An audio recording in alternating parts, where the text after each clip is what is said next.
الحمدللہ رب العالمین والصلاة والسلام علی سید الانبیاء والمرسلین وعلی آلہ واصحابہ اجمعین۔ میں مولوی صدیق اکبر یوٹیوب چینل اسرا ٹی وی سے۔ درستی عقیدہ کا معیار۔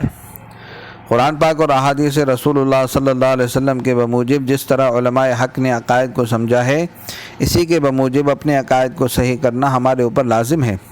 ہماری اور آپ کی سمجھ درجہ اعتبار سے ساقط ہے جب تک ان بزرگوں کی توضیح اور تفسیر کے بموجب نہ ہو۔ ہر بدعتی اور ہر ایک گمراہ اپنے عقائد باطلہ کے لیے کتاب اور سنت ہی کی آڑ لیا کرتا ہے، حالانکہ قطعاً بے سود اور بے معنی۔ لہذا سب سے پہلے عقائد کو صحیح کرنا ضروری ہے، اس کے بعد حلال حرام فرض واجب وغیرہ شرعی احکام کا عمل، پھر اس کے بموجب عمل، اس کے بعد تصفیہ اور تزکیہ کا نمبر ہے۔ جب تک عقائد صحیح نہ ہو احکام شریعت کی واقفیت فائدہ مند نہیں، اور جب تک یہ دونوں نہ ہوں صفائی قلب ناممکن۔ یہ چار رکن اور ان کے تتمے اور تکملے یعنی سنن اور نوافل اصل اصول ہیں۔ ان کے بعد جو کچھ ہے فضول، غیر مفید اور بیکار۔ رسول اللہ صلی اللہ علیہ وسلم کا ارشاد واجب العمل ہے، من حسن اسلام المرء ترکہ ما لا یعنیہ، یعنی اسلام کی خوبی یہ ہے کہ بے فائدہ باتوں کو چھوڑ دے۔ شریعت کیا ہے؟ شریعت کے 3 جز ہیں: علم، عمل، اخلاص۔ جب تک یہ 3 چیزیں نہ ہوں شریعت نہیں۔ جب شریعت ثابت ہو گئی، رضائے مولا حاصل ہو گئی، جو دنیا اور آخرت کی تمام سعادتوں سے بالا ہے۔ رضوان من اللہ اکبر۔ بس دنیاوی اور اخروی تمام سعادتوں کی متکفل صرف شریعت ہے۔ کوئی مقصود نہیں جس کے لیے شریعت کے ماں سوا کسی اور چیز کی ضرورت ہو۔ طریقت اور حقیقت صوفیہ کا طرۂ امتیاز ہے، مگر یہ دونوں چیزیں شریعت کے جزو سوم یعنی اخلاص کی تعمیل کے لیے شریعت کے خادم ہیں۔ لہذا طریقت اور حقیقت کے حاصل کرنے سے صرف شریعت کی تکمیل مقصود ہے۔ وہ احوال اور وجد، علوم اور معارف جو صوفیہ کو اثناء راہ میں حاصل ہوا کرتے ہیں مقصود نہیں، بلکہ اوہام و خیالات ہیں جن سے طریقت کے نونہانوں کو بہلایا جاتا ہے۔ ان تمام حالات و مقالات سے گزر کر مقام رضا میں پہنچنا چاہیے، جو سلوک اور جذبے کی انتہا ہے۔ طریقت عین شریعت ہے۔ کچھ صوفی ایسے کشف بیان کرتے ہیں جو ظاہر شریعت کے مخالف ہیں۔ ایسے کشف یا وسوسہ ہیں یا حالت سکر کا اثر ہوتے ہیں۔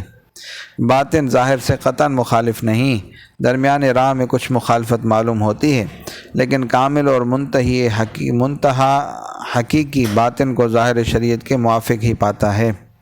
کامل اور منتہی حقیقی باطن کو ظاہر شریعت کے موافق ہی پاتا ہے۔ علماء دین اور بزرگان طریقت کے درمیان صرف یہ فرق ہے کہ علماء اسی چیز کو استدلال اور علم کے ذریعے سے معلوم کرتے ہیں، اور یہ حضرات کشف اور ذوق کے ذریعے سے۔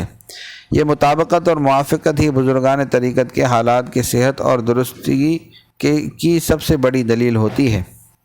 بزرگان طریقت تمام عقائد میں جو کتاب، سنت اور اجماع امت سے ثابت ہیں، علماء اہل سنت والجماعت سے متفق ہیں۔ متکلمین اور بزرگان طریقت کے درمیان فرق صرف یہی ہے کہ متکلمین اسی چیز کو علم و استدلال سے حاصل کرتے ہیں، اور یہ حضرات کشف اور ذوق سے۔ صحت عقیدے کے بغیر وجد و حال گمراہی ہے۔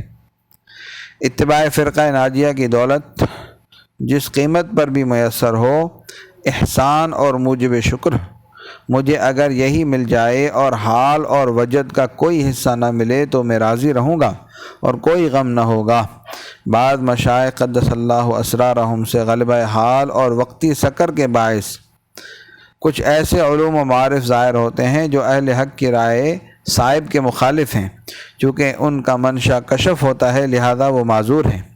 امید ہے کہ قیامت کو ان سے مواخذہ نہ ہوگا۔ یہ لوگ مجتہد کی حیثیت رکھتے ہیں جس سے اجتہاد میں کوئی غلطی ہو جائے، مجتہد کی غلطی پر بھی اجر مل جاتا ہے، لیکن حق وہی ہے جو علماء حق فرماتے ہیں۔ شکر اللہ سعیہم، کیونکہ علماء اکرام کے علوم مشکات نبوت سے ماخوذ ہوتے ہیں، اور مشکات نبوت کو وحی قطعی سے قوت حاصل ہوتی ہے جس میں شک و شبہ کی قطعاً گنجائش نہیں۔ صوفیاء اکرام کے معارف کا مدار ان کے کشف و الہام پر ہے، جس میں غلطی کی بہت کچھ گنجائش ہے۔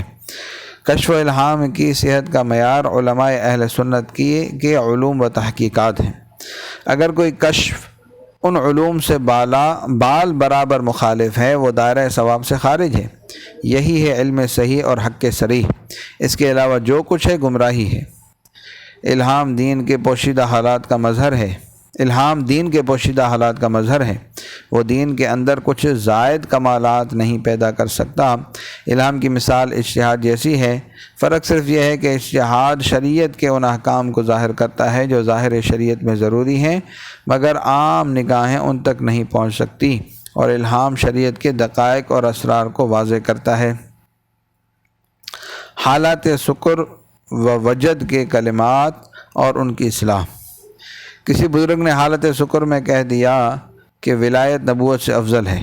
ایک بزرگ نے اس کی تعویل کی، نبی کی ولایت مراد ہے، یعنی نبی میں دو حیثیتیں ہوتی ہیں، ایک ولایت دوسری نبوت، لہذا جو ولایت نبوت سے افضل ہے وہ نبی کی ولایت ہے، نہ کہ عام اولیاء کی ولایت۔ یہ تعویل اس لیے کی کہ نبی سے ولی افضل ہونے کا وہم نہ ہو، مگر حقیقت یہ ہے کہ معاملہ برعکس ہے، نبی کی نبوت اس کی ولایت سے افضل ہے۔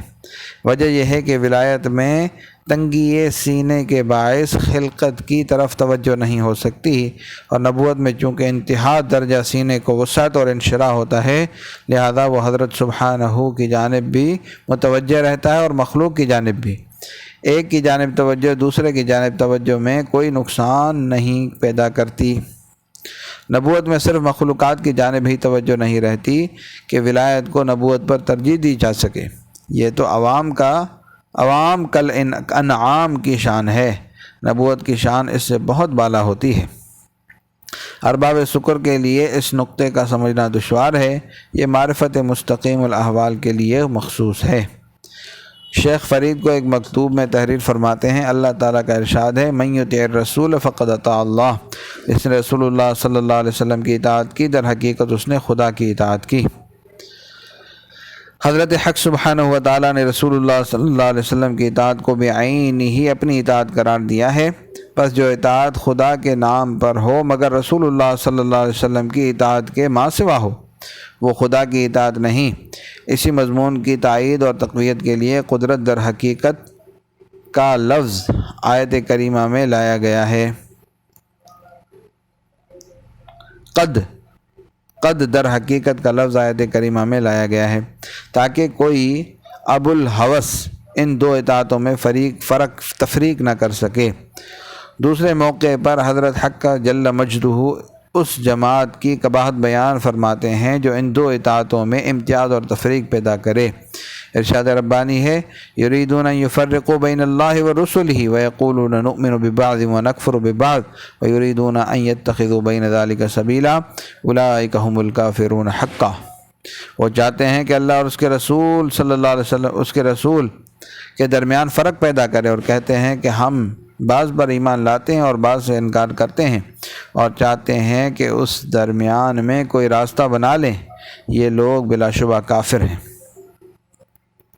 بے شک کچھ مشائخ قدس اللہ اسرارہم نے غلبہ شکر اور غلبہ حال کے وقت کچھ ایسے کلمے کہہ دیے ہیں جن سے بظاہر دونوں اطاعتوں میں امتیاز معلوم ہوتا ہے، جیسا کہ منقول ہے کہ سلطان محمود غزنوی خرقان پہنچے تو اپنے دو وکیل شیخ ابو الحسن خرقانی کی خدمت میں بھیجے کہ شیخ سے سلطان کے پاس تشریف آوری کی درخواست کریں۔ سلطان نے اپنے وکیلوں سے کہہ دیا تھا کہ اگر شیخ کچھ تعامل کریں تو ان کے سامنے یہ آیت پڑھ دیں، اطیعوا اللہ و اطیعوا الرسول و اولی الامر منکم، اللہ کی اطاعت کرو، رسول کی اور ان لوگوں کی اطاعت کرو جو تمہارے معاملے کے ذمہ دار ہیں۔ چنانچہ وکلاء نے جب دیکھا کہ شیخ کو سلطان کے پاس جانے میں تعامل ہے تو یہ آیت پڑھ دی۔ شیخ نے جواب دیا، اطیعوا اللہ، اطاعت خداوندی کا حق ہی پورا نہیں ہوا، اطیعوا الرسول، رسول کی اطاعت کرو کی تعمیل سے شرمندہ ہوں، اولی الامر کی نوبت ہی نہیں آ سکتی۔ حضرت شیخ نے اطاعت حق کو اطاعت رسول سے علیحدہ سمجھا۔ یہ کلمہ استقامت سے بعید ہے۔ مستقیم الاحوال مشائخ ایسی بات نہیں کہہ سکتے۔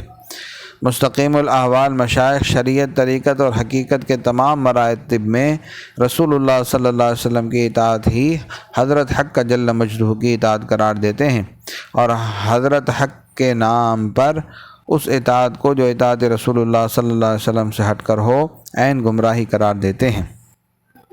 نیز منقول ہے کہ شیخ امنہ شیخ ابو سعید ابو الخیر ایک موقع پر تشریف فرما تھے۔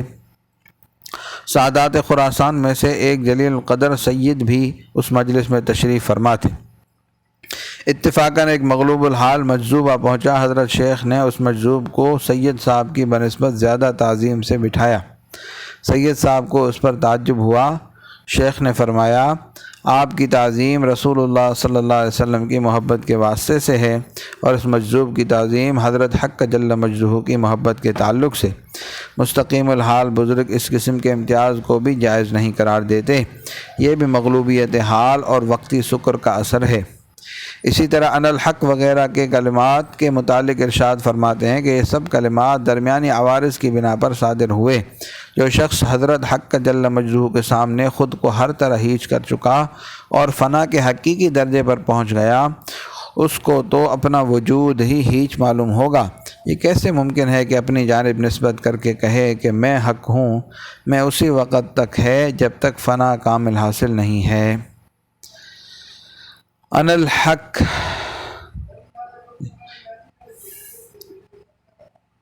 صلی اللہ تعالی علی حبیب سیدنا محمد وعلی آلہ و اصحابہ اجمعین برحمتک یا ارحم الراحمین۔